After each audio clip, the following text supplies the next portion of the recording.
Hello people, I'm Bharat Acharya. Welcome to our new video. So today we're going to learn basics of 8086. This video is for all of you all who want to start learning 8086. I'm going to show you what are the sizes of its buses, address bus, data bus, its control bus. Based on the size, what is the implication on memory, data transfer rates, how control signals are generated, and based on that, how operations are performed like memory read, memory write, etc. Moreover, from the size of the address bus, how do you determine the size of memory? Yes, as a beginner student who started to learn 8086, you would have read it. 8086 can access 1 MB memory. Where does that 1 MB come from? Any computer accesses a certain amount of memory. The size of that memory directly depends upon the size of the address bus. Your own phone, in which probably you're watching this video, when you buy the phone, it comes with internal memory of, let's say, 64 GB or 128 GB, and it clearly says expandable up to 256 GB or 1 TB, etc. As an inquisitive student, as a curious student, you should get this question in your mind. Why is it expandable only up to 256 GB? What decides that size? That's what I'm going to teach you in this video, size of the address bus and its implication, how to decide the size of the memory. I'm going to show you what is the difference between 8086 and 8088 processor, its lower version. Finally, we're going to see some important points which a student must know and always remember while learning theory answers. There are two very important rules. These are rules which form the platform for learning all bigger topics. Okay, so I'm going to isolate and teach you each of these rules about memory. I'm going to show you a picture of how 8086 memory looks like, what is its first address, last address, how addresses move ahead, how data is stored in the memory. When you have a big size of data, how is that data stored in the memory, and what are the rules followed for it. Knowing all of this is going to be the foundation for you to learn bigger topics of 8086. So I would want you to know and watch this video before you learn topics like addressing modes, instructions, and programming. If you don't know these things, then throughout learning those topics, you will keep getting these minor confusions because the foundation is missing. So that foundation will be laid in this video. That is the summary. That's what we're going to do in this video. Now, you want to watch this whole video and you want to learn all of 8086, my favorite processor. Come to my website www.bharatacharyaeducation.com. Over there we made video courses of all these processors, 8085, 8086, 386, Pentium, microcontrollers like 𝗕𝗵𝗿𝗀𝗯𝗹𝗮, ARM. I'm soon going to make a course on 𝗕𝗃, COA, computer organization, etc. We keep making courses as and when we possibly can. Come to my website, register yourself as a user, select the 8086 course. This video will be there in, of course, the 8086 course. So select the course, click the subscribe button. Of course, there is a payment, but we've kept the payment as low as we possibly can so that the poorest of people can also afford. At the same time, this exercise is commercially viable for us to do. Okay, besides the videos in 8086 that covers everything, the whole introduction, architecture, pins, timing diagrams, all of the theory topics, the whole instruction set, truckloads of programs, not only on the board, even on the simulator, which you need for practicals. You also get PDFs with every video, which covers the whole theory. So whatever I'm talking in the video, from that, whatever answers you need to write, what diagrams you need, all of that is there right above. As you're watching the video, right in front of you, there will be a link called View Notes. You click that, the notes for the particular topic will open. So you can make the topic sure in your head as you prepare for the exam, once you have the whole answer in front of you. More than that, you also get PDFs of VIVA questions, you get PDFs of MCQ, the new pattern that has come up. So thankful. Gone are the days where, you know, people had to write big answers, where students can mug up the answer and pour it out in the exam without really understanding the topic. Yeah, students think, yeah, they got marks, but whose loss is it? At the end of the day, you got your degree, but you got no knowledge. That degree is not going to be of any use. In the first interview you give, it will be clearly evident that the knowledge is missing. Now, because of the MCQ format, things have changed. Mugging up is not going to help you.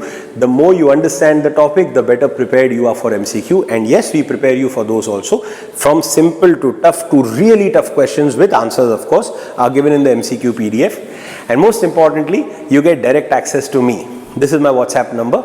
Whenever you have a doubt, once you become my student, give me your registration number, text me your doubt, and that's it.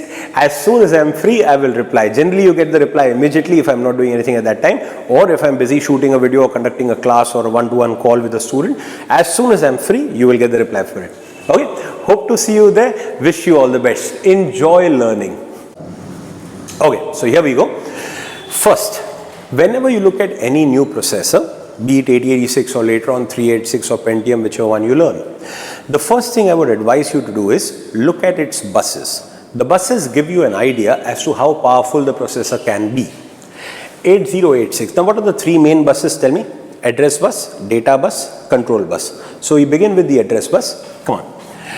Address bus of 8086 is of 20 bits. What does that mean? It means it has 20 address lines. Are you clear? Based on that, we can conclude that 8086 can access 2 raised to 20. That is 1 MB of memory. Now, how did we get this? Look here. What is the relation between address bus and size of memory? Like I said in the introduction, if your phone can access only 256 GB memory, then where did that number come from? That number straight away comes from the size of the address bus. I'm going to show you the correlation over here. Look here. If your address bus is of 1 bit, okay, we start from the most simplest form. I am the 𝗕𝗵𝗿, I have a 1 bit address bus. What does that mean? My address bus has only one line. The address bus does what? It gives address. A 1 bit address bus on one line, you can only send a 0 or a 1, correct? You can only connect a line to either VCC or to ground. In digital logic, there is nothing else, correct? So if this line is 0, that means you are giving address 0. If this line is 1, that means you are giving address 1. Consider these are two locations in the memory. This location has address 0, this location has address 1. So what does that mean? When 𝗕𝗵𝗿 gives 0 on this line, you are working on this memory location. You are selecting this location. When 𝗕𝗵𝗿 gives address 1, you are selecting this location. To show you in simplicity, I am the 𝗕𝗵𝗿, this is my address bus. These are two memory locations, address 0 and address 1. I give 0, operation happens here. I give 1, operation happens over here. There is no third option because a 1 bit address bus cannot produce any more addresses. So if I have a third memory location, I will never be able to access it. So what did you understand from this? With a 1 bit address bus, whatever you do, you can access only 2 memory locations. Are we clear? One location whose address is 0, other location whose address is 1. Did you understand this? So this was the working of a 1 bit address bus. Now if you understood this, take the concept ahead by yourself. I have a 2 bit address bus. Look here. I have a 2 bit address bus. So I can give what addresses now? 00, 01, 10, 11. On 2 lines in binary, these are the 4 possible addresses that can be generated. 00, 01, 10, 11. So I have 4 memory locations. 1, 2, 3, 4 with the addresses 0, 1, 2, 3. I give 00, operation happens here. I give 01, operation happens here. 10 over here, 11 over here. I can access now 4 locations. Are you clear? If I want to access a 5th location, is that possible? No, because with 2 address lines, you cannot give a 5th address. Are you now understanding it? So with a 2-bit address bus, you can access maximum 4 memory locations. Are you now understanding? Address bus decides the size of memory. With 1-bit address bus, 2 locations. With 2-bit address bus, 4 locations. Come on now, pick it up by yourself. I have a 3-bit address bus. 3-bit address bus means I have 3 address lines. Now on 3 lines, you can give 8 different addresses going from 000, 001, 010, blah blah blah up to 111, which means you can identify 8 memory locations, not the 9th. Up to 8 locations you can identify if you have a 3-bit address bus. So 3-bit address bus will give you 8 locations. You want more memory, increase the size of the address bus. 4-bit address bus will give you 16 locations. 5-bit address bus will give you 32 locations, so on and so forth. So let's make a general rule. If I have a, come on, speak it out. Don't keep it in your mind, speak it out.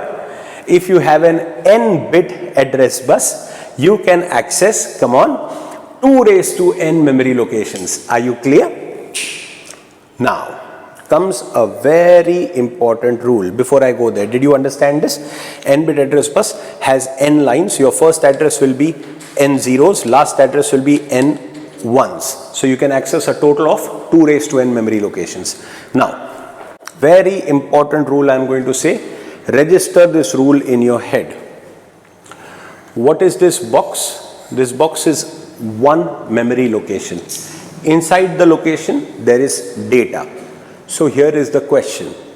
How much data can be stored in one memory location? Answer. Are you going to store a whole movie in one location? No. Are you going to store a whole song in one location? No. In one location you can store 1 byte. Are you clear? Super important rule. Very important, should be there in your mind all throughout the subject. Till the last full stop of the subject, keep this rule in your mind all the time. One memory location stores 1 byte of data. One location means 1 byte. 1 byte means 8 bits. Okay, we never talk in terms of bits, we talk in terms of bytes, but I'm just telling you. One location means 1 byte. So, if I tell you I have 16 memory locations, what does that mean? I have 16 bytes of memory. Are you clear? I have 32 locations, means I have 32 bytes. I have 256 bytes of memory. That means I have 256 locations. Are we clear? Yes, this rule is constant whether you learn 8085, 8086, 386, Pentium, whatever. One memory location always carries 1 byte. Let me just rephrase it. I'm going to ask you a question, please answer. I have a 16-bit number with me, 16-bit data with me. Are you clear? 16-bit data means 1, 2, 3, 4 or 5, 6, 7, 8 or 4000, any 16-bit number. To store it in the memory, will I require 1 location or 2 locations? 2 locations, because 1 location can carry only 1 byte. 1 byte is 8 bits. 16-bit number means 2 bytes. So to store it in the memory, I will need 2 memory locations. Are we clear? Yes, 100%. So put everything that we have learned so far together and give me the final conclusion. What did we decide over here? If you have an n-bit address bus, you can access 2 raised to n locations. I just told you one location is 1 byte. That means you can access 2 raised to n bytes of memory. This is how size of the address bus decides the size of memory. With an n-bit address bus, your memory size is 2 raised to n bytes. So if 8086 has a, come on, 20-bit address bus, it can access 2 raised to 20 bytes of memory. What is 2 raised to 20? 2 raised to 10 multiplied by 2 raised to 10. 2 raised to 10, yes, all of this I have taught you in the introduction. 2 raised to 10 is 1k. So 1k multiplied by 1k becomes 1m. That is how you get the memory size of 8086 as 1 MB. Are we crystal clear? Let's do some examples. Suppose I say, I'm going to give you size of the address bus. You will tell me size of the memory. This is important in any entrance exam, whether it's GATE or anything that you give. Yeah, GATE does not use 8086, but who says that GATE does not use microprocessors or does not use computer organization? All these concepts are common for all of those subjects. So it's a typical question in GATE or any other kind of entrance exam or even in interviews. They will give you size of the address bus. You have to immediately tell what is the size of the memory. What's the relation? If address bus is of n bit, yes, don't get confused. The size of a bus is given in bits because bus has lines. In those lines you send bits. Memory will be of 2 raised to n bytes. Memory size is given in terms of bytes because memory has locations. Every location is 1 byte. Correct? So, I'm going to ask you 4 questions. Ajit, barabar se zoom karna. I'm going to ask you 4 questions. You answer properly. I have a 4-bit address bus, 6-bit address bus, 10-bit address bus, 16-bit address bus. Chalo, some bonus questions. 20-bit address bus, 30-bit address bus, okay, 40-bit address bus, just because I feel you'll be able to answer better. Again, more examples. The answer. 4-bit address bus. 4-bit address bus means there are 4 lines. 4 lines means you can access 2 raised to 4 locations. 2 raised to 4 is 16. 16 locations. Each location has 1 byte. That means you can access 2 raised to 4, 16 bytes of memory. Are you clear? 16 what? Bytes. If I have a 6-bit address bus, you can access 2 raised to 6, 64 bytes of memory. I have a 10-bit address bus. You can access 2 raised to 10. What is 2 raised to 10? 1 kilobyte of memory. I have a 16-bit address bus. This was 8085, by the way, just for the sake of general knowledge.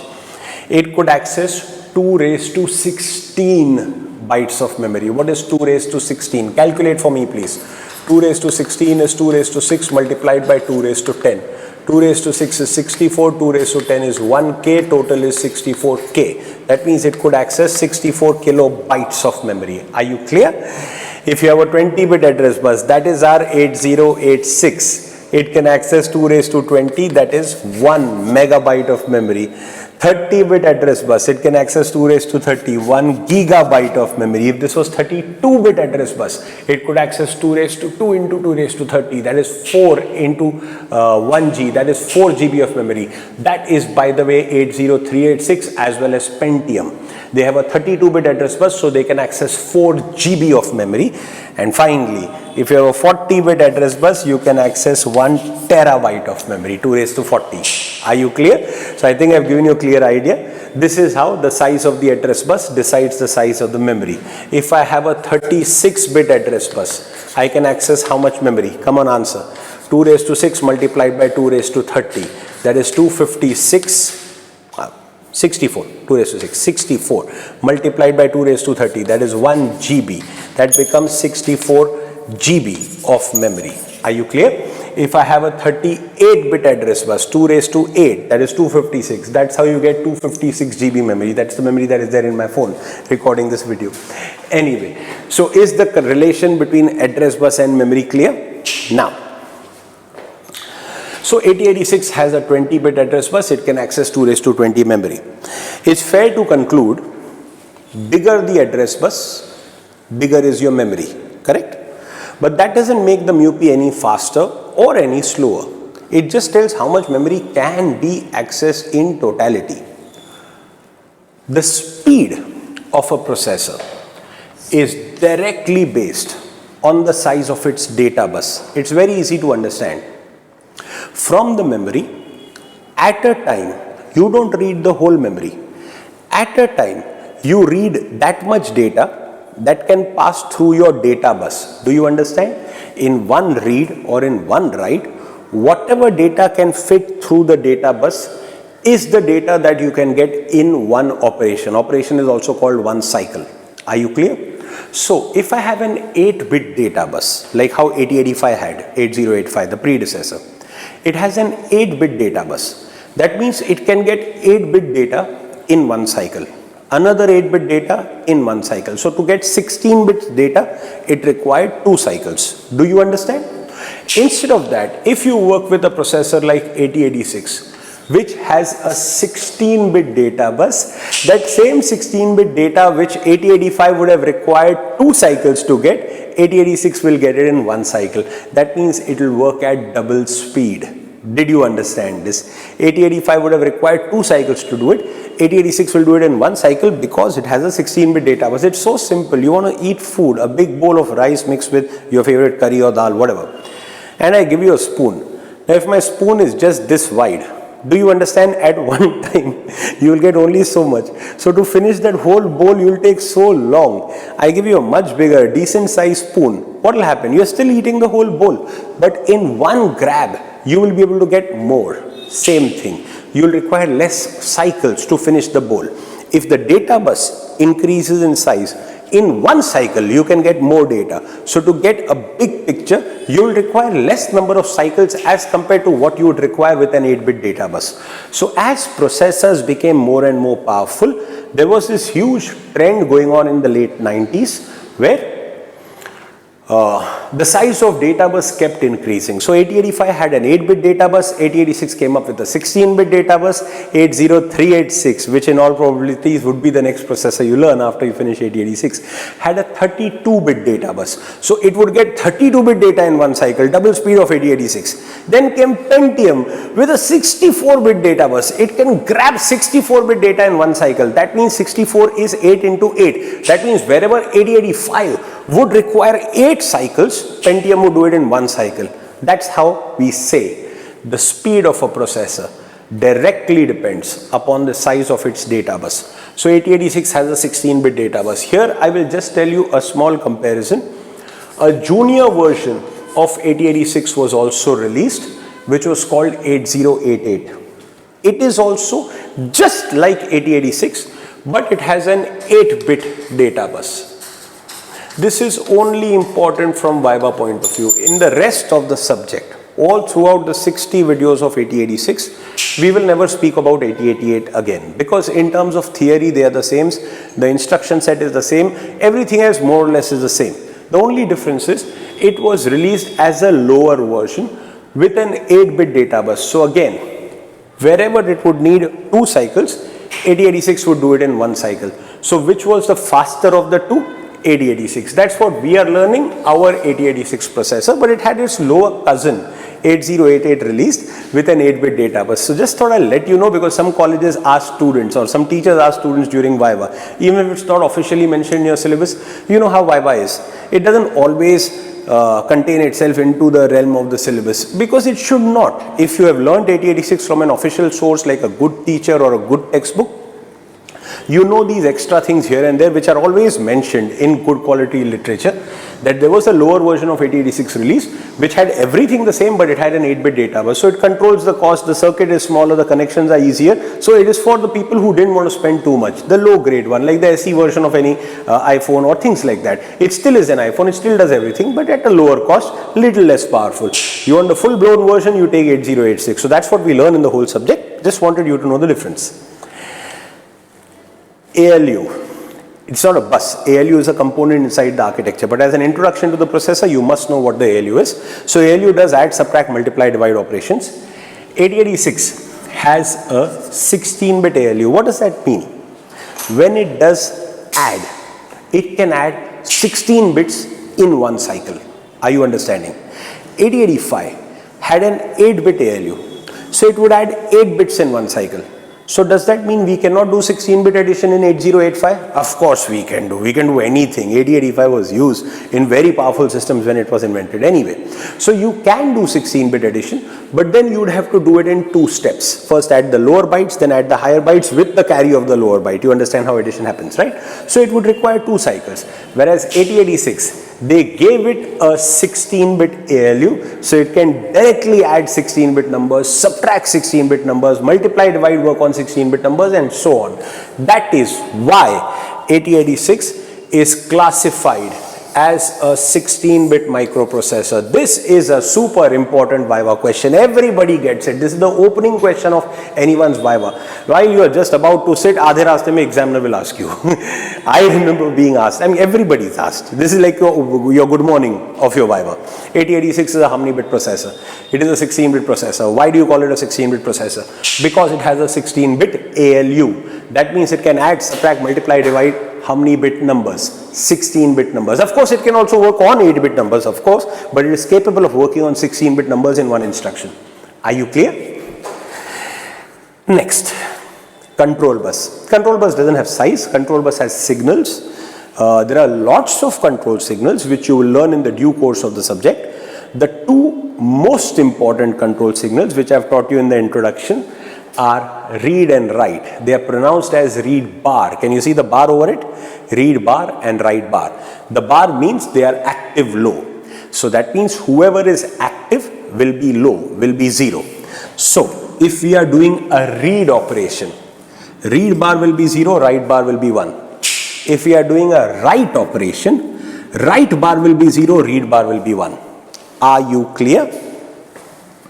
Both of them will never be 0 together, because processor is not a confused person. Processor knows what it's doing. It's either doing a read or a write. It can't do both at the same time. If data bus will give data to both, where will the data come from? Either data will come from outside into the 𝗕𝗵𝗿, or it will go from 𝗕𝗵𝗿 to outside. It can't go to both places at the same time. So both can never be 0 together. Yes, both can be 1 together. Both are 1 means processor is doing nothing. That is an idle operation. Say again, idle, not ideal. Idle, IDLE. So bus idle is an operation which means processor is doing nothing. So your phone in your pocket is in idle state. So at that time both of them will be 1. So both can definitely be 1 together, but both cannot be 0 together. Now, read bar and write bar tell you whether it's a read operation or a write operation, but that is not sufficient. Along with these two, you need this very important signal called M/IO bar. M/IO bar tells you whether it's a memory based operation or an IO based operation. So I need your good focus over here. 5 minutes. Understand this. Understanding this will help you tremendously in later topics when you finish the software part of the subject and you go into the hardware part, the circuits. That's when this will be very important. Pay attention. This is your 𝗵𝗶, this is the memory, this is the IO. You know the three basic parts of a computer. We can transfer data either between 𝗵𝗶 and memory or between 𝗵𝗶 and IO. So altogether there are 1, 2, 3, 4 possible data transfer operations. They are called memory read, memory write, IO read and IO write. Okay, let's understand them. Memory read means 𝗵𝗶 is reading from memory. This is called a memory read. Are you clear? Memory write means 𝗵𝗶 is writing into memory. That means 𝗵𝗶 is sending data to memory. Are you clear? IO read, defined by yourself. Transferring data from IO to the 𝗵𝗶. IO write, sending data from 𝗵𝗶 to IO. Now let's take real world examples of all of them. You are opening an image. So you are reading the file from memory. You are saving a Word document. So you are writing into memory. You are writing the file into memory. You are accepting something from the keyboard or from the mouse, accepting an input. That's an IO read. Are you understanding? You are playing something on the speaker, or you're displaying something on the monitor, or you're printing. That is an IO write. Are you clear? To an average student, these are just 4 basic operations. To a smart student, which I want you to become, you should realize every activity that you do in a computer finally boils down to these 4 sub-operations. Everything is basically a mix and match of these 4 operations. To give you a simple example, you are typing a Word document. Are you clear? Tell me, where are you typing? You're typing on the keyboard. As you type, who reads them? 𝗵𝗶. What else happens? Whatever you type comes up on the screen. That is called echo, by the way. It echoes on the screen. That means there will be an IO write to display it on the screen. Not just the screen, whatever you type keeps getting stored in the memory as a file. When you save it, it becomes a final file. Till that time it's a temp file, but still it is a file. It keeps getting stored in the memory. So as you're typing, what is going on is basically IO read to read from the keyboard, IO write to display it on the screen, and memory write to save the file in the memory. One more example. You're playing a song. For a layman, it's just a beautiful experience of listening to music, which we all do all the time, right? What's happening over here? Where is the song stored? Memory. When you select that you want to play that song, each byte of that song first is taken by the 𝗵𝗶. 𝗵𝗶 processes it, makes the sound information out of it, sends it to the speaker. The speaker plays the song. So for a layman, it's just listening to a song. For a 𝗵𝗶 student, it's millions of memory reads and IO writes, which are going on non-stop, which is allowing us to play that music or listen to that song, and so on and so forth. Just giving an idea, everything finally boils down to these 4 operations. Now, out of these 4, which operation will be performed is decided by your 3 beautiful control signals, M/IO bar, read bar and write bar. I've already explained to you, read bar and write bar indicate whether it's a read operation or a write operation. Whichever is active will be 0. You remember that? M/IO bar. If it is 1, that means it's a memory based operation. If it is 0, that means it's an IO based operation. Look here. Why do we need this M/IO bar? You'll understand it immediately. Memory read is a read operation, correct? Since it's a read operation, memory read is a read operation. Read bar will be 0, write bar will be 1. Do you agree? Because it's a read operation. You understand that? So read bar will be active. It's an active low signal. So read bar will be 0, write bar will be 1. You understand this much? IO read, focus here. IO read is also a read operation. That means it will also make read bar 0, write bar 1. Correct? That means if you just look at read bar and write bar, they will only tell you whether it's a read operation or a write operation, but this is insufficient. If read bar, write bar are 0, 1, you only know it's a read operation. You still don't know whether it's a memory read or an IO read. So do you understand? Apart from read bar, understood? Apart from read bar and write bar, you need one more signal which is called M/IO bar. That's when you will get a clear idea as to what operation has to be performed. Are you clear? So M/IO bar is 1 for memory operations and 0 for IO operations. So this is an IO read, it will be 0. This is the memory read, it will be 1. Please tell me, did you understand this? Now, based on this, answer the next two by yourself. IO write, come on, I want you to answer this all by yourself. IO write is an IO operation. So M/IO bar must be 0. It is a write operation. So write bar will be active. That means write bar will be 0, read bar will be 1. Please tell me, did you understand? Finally, come on, be awesome and answer this without a single mistake. Memory write. We am asking about memory write. It's a memory based operation. So M/IO bar will be 1, correct. It's a write operation. So write bar will be active. That means write bar will be 0, read bar will be 1. Please tell me, is the table clear? You will understand the use of this much later. This is a foundation which has to be laid so that you understand the further topics nicely. Anyway, this is a question also by itself. For memory read, what should be the status of these? For memory write, what should be the status of these? And so on. So these are questions by themselves also, and they help you learn bigger topics later. Now, I'm going to ask you 5 questions. Okay? I have made this diagram.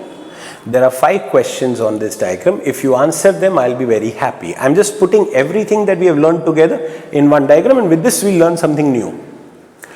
This is the memory accessed by 8086. First question, very simple question. I'm not even counting in those 5. Okay, this is a very simple question. Is this memory inside the MUPI or outside? Please give correct answer. Please, of course, outside. You understand, right? MUPI is a separate entity, memory is a separate entity. I am talking about this memory. If our MUPI is 8086, I am talking about this memory, a picture of this memory. Your first entire half of the subject is learning segmentation, addressing modes, the whole instruction set, lots of programs. In this whole part, you will be dealing with memory. Students find things tough to understand because they don't pay attention on basics. Without having a picture of the memory clear, how can you expect to understand big topics? So get this picture crystal clear before you start learning those topics. This is how your memory looks like. Memory is outside the MUPI. Here comes the first question. What is the total size of this memory? And I want you to answer this. If this is the memory we are talking about, 8086 processor, memory accessed by 8086, maximum, what can be the total size of this memory? Scream and answer please. 1 MB, correct, because address bus is of 20 bits, 8086 can access a total of 1 MB memory. So this is your total 1 MB. Are you clear? Of course, it can access less than 1 MB, it can access up to 1 MB, it can't access more than 1 MB. Why? Because a 20-bit address bus can give you 2 raised to 20, 1 MB memory locations. Just like a 2-bit address bus can give you 4 locations. You can never access a 5th location. So 8086 can never access more than 1 MB. Are you clear? Now, this 1 MB memory has various memory locations.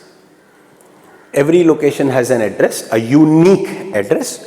And every location has some data. Data, of course, doesn't have to be unique. Data can be any data, but addresses have to be unique to identify every location. Correct? This is the first location, this is the last location. Now come to very important questions. What is the address of the first memory location? Please answer. What is the address of the first memory location? Come on. 0, shabash. 0, 0, 0, 0. How many zeros did we put? 5. Because it is a how many bit address? 20 bit address. When you write a 20 bit number in binary, Ajit, focus here. 0 0 0 0 0 0 0 0 0 0 0 0 0 0 0 0 0 0 0 0 0.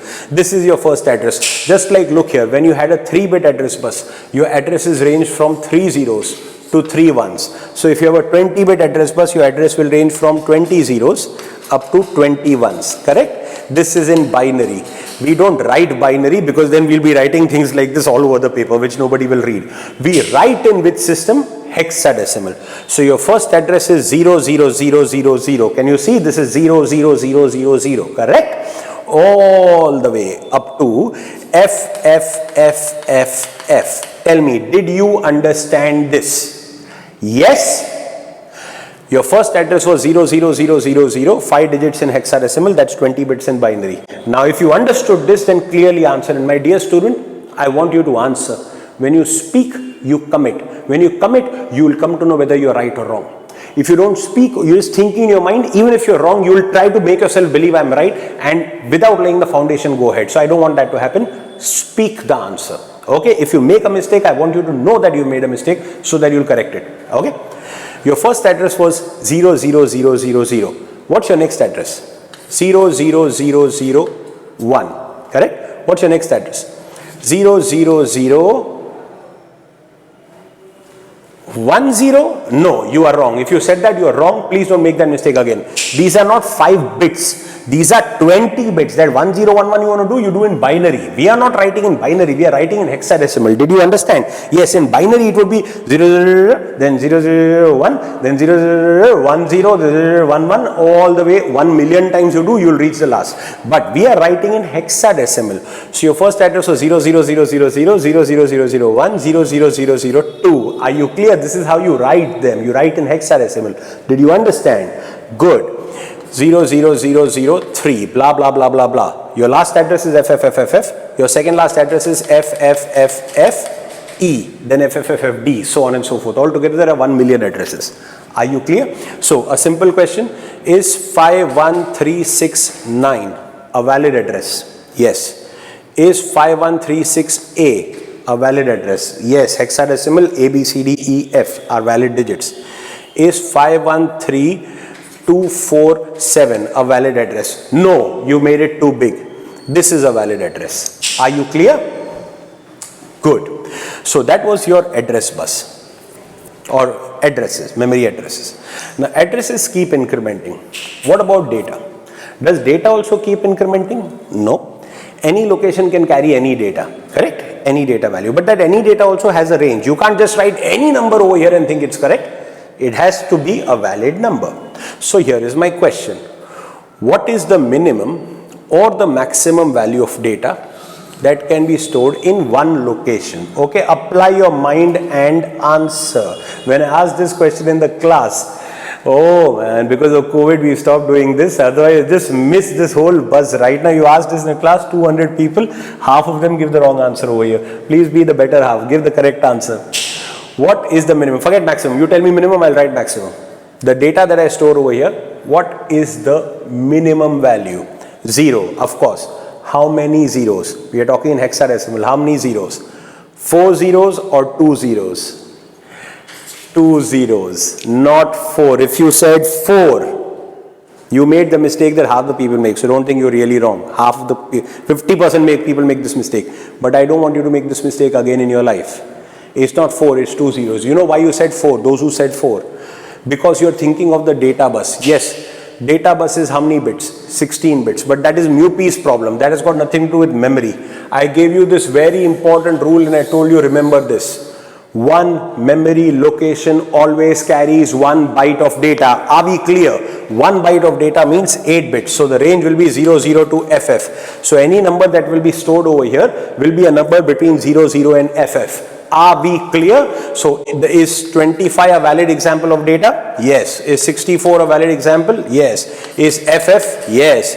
AB? Yes. BD? Very much. Are you clear? 3, 4, 7? No, this is a wrong example. People who write such examples then say, sir, I didn't get marks. You're writing rubbish. First, know the subject you're working with. In memory, every location can carry only 8-bit data. 8-bit means 1 byte. So this is an invalid example. This is valid. Are we clear? Now, pushing this point further, I have a number with me. 1, 2, 3, 4. Please answer. 1, 2, 3, 4 is a how many bit number? I want one correct answer from everybody. 1, 2, 3, 4 is a how many bit number? 16-bit number, correct? So if I have 16-bit number means it has 2 bytes, 1, 2 and 3, 4, correct? I want to store this number 1, 2, 3, 4 in the memory. Can I store it in one location? Never. 1, 2, 3, 4 will require two locations. Are we clear? How will you store it? 1, 2, 3, 4 or 3, 4, 1, 2? Very important question. You know this, you will understand big topics. How will you store it? 1, 2, 3, 4 or 3, 4, 1, 2? Does it matter? Of course it matters. How you store it is how I will read it. If there is a misunderstanding between you and me, you have stored it in one order, I read it in the other order, I will read an entirely different number. You save a song on a pen drive and give it to me, I play the song, the whole song will be played reverse because we don't have a common understanding of storing data. So is a rule required over here? Absolutely. Just like this, there is another very important rule called little endian rule. Say this word again. Little endian rule. The rule says lower byte is always stored at the lower address. Say this again. Lower byte, lower address. Again, lower byte, lower address. So higher byte, higher address. Are you clear? I have a number 1, 2, 3, 4. 1, 2, 3, 4 means this is the lower byte. This is the higher byte. You understand that, right? There is no confusion that, right? This is less significant. This is more significant. 34 is units and tens. This is 100 and 1000. If 34 changes by 1, it becomes 35. The whole number changes by 1 only. 1, 2, 3, 4 becomes 1, 2, 3, 5. But if 12 changes by 1 and becomes 13, this whole number changes by 100. So this is more significant. Hence higher byte, less significant, hence lower byte. You understand what's lower byte and higher byte, right? So this number, when stored in the memory, this is location 0, this is location 1. So this is the lower address, this is the higher address. Did you understand this? So lower byte is stored at the lower address, higher byte is stored at the higher address. This is how you will store the number in the memory. Are you clear? Keep this rule at the back of your mind. I bet you will not get confused at most places where others do. Okay? You are new to this. I'm true to this. Okay, that was a cliche. But I know this. I've been teaching this for 21 years. There's a lot of experience that is telling you what you should know. Okay, what you're being told right now. This is one point. People who remember this don't get stuck up at places where others do. Okay, they don't get stuck up when working or understanding big instructions. Lower byte, there is no exception to this rule whatsoever in the whole subject. Always follow this rule. Lower byte is always at the lower address, higher byte is at the higher address. So I have a number 4000. How do I store it? 0040. I have a number 5678. How do I store it? 7856. Are we clear? I have a number 32. That's it, just 32. How do I store it? 32. Because this is an 8-bit number, 1 byte. It will be stored at one location. Are we clear? Last question of this video. Look at this number. Ajit, focus. Look at this number. This is a how many bit number? 16-bit. 5, 6 and 7 and 8. Read the value of this number. Come on, loud and clear. Read this number. What is this number? 7856 or 5678? 5678. Why are you so confident? Because of this rule. Now, do you understand if this rule was not there, no one looking at this number would be confident to say whether it's 5678 or 7856. So do we need a rule across the board? Yes, this is followed all throughout Intel, which means all throughout the processors that you learn. In fact, most of the industry follows it. Some processors are designed to work differently, so they don't follow it. They follow the big Indian rule, but that's only a handful, very rare. None in your syllabus if you're learning Intel processors. So your Intel full family processors as well as microcontrollers follows the rule, little endian rule, lower byte at the lower address. So whenever you read a number like this, immediately understand the number is 5678. This is the lower byte, this is the higher byte. People interpret this rule in a different way. They say, sir told lower byte comes above. Did I say above? Did I say below? In our local language, students say lower byte upar aata hai. Did I say something like that? No. Don't think of it as above and below or top and bottom, because I can draw the memory like this. I can draw the memory like this also. Many textbooks have a habit of drawing memory like this, 0000 to FFFF. Are you understanding it? Still, your rule is lower byte at the lower address, higher byte at the higher address. Remember, the smaller address gets the lower byte, the bigger address gets the higher byte. You draw it seedha, you draw it ulta, you draw it horizontal, you draw it circular, doesn't matter. Lower byte always at the lower address. Okay, that was the summary of the video. Let's just 1 minute summarize everything. That was the whole video. Let's summarize. 8086 has a 20-bit address bus. It can access 2 raised to 21 MB memory. It has a 16-bit data bus. It can transfer 16-bit data in one cycle. It had its lower version 8088, which had only an 8-bit data bus, but everything else the same. So it was a slower version of it, the cheaper version. 8086 has an ALU which is 16-bit, so it can do 16-bit add, subtract, multiply, divide. Hence it's categorized as a 16-bit microprocessor. Very important VIVA question.